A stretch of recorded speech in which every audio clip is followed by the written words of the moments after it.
இனி வீட்லயே பானிபூரி செய்யலாம் எல்லாரும். ஆச்சி பானிபூரி கிட்.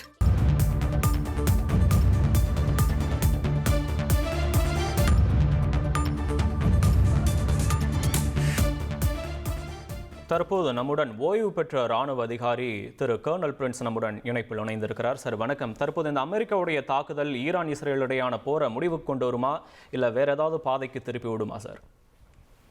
அது இப்போதைக்கு சொல்றது ரொம்ப கஷ்டம். ஆனா ட்ரம்போட அனௌன்ஸ்மெண்ட் பிரகாரம் ஃபோர்டோ, இஷ்ஃபஹா, நட்டான்ஸ் 3 நியூக்ளியர் ஃபெசிலிட்டிஸ்ல ஸ்ட்ரைக் பண்ணியிருக்கிறாங்க. ஸ்ட்ரைக் பண்ணிட்டு அவர் சொன்னது இதோட போற முடிவுக்கு எடுத்துட்டு வரணும். நம்மளோட ஸ்ட்ரைக்கு, பாம்ஸ், நம்மளோட டிஃபென்ஸ் ஃபோர்ஸஸ் இது நல்லா பண்ணியிருக்கிறாங்க. இது பீஸுக்கு ஒரு தொடக்க முனையா இருக்கும்ட்டு அவர் சொல்றாரு.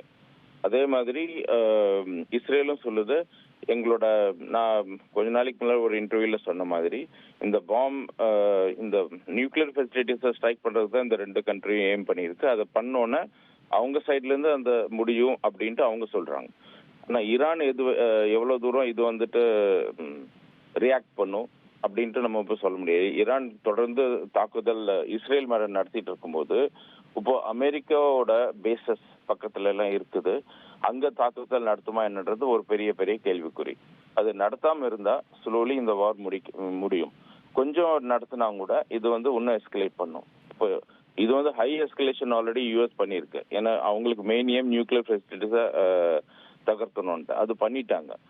இப்போ இதுக்கு ஈரான் பதிலடி கொடுத்தா அமெரிக்கா எந்த விதத்துக்கு பதிலடி கொடுக்குன்றது இப்போதைக்கு கணிக்க முடியாது.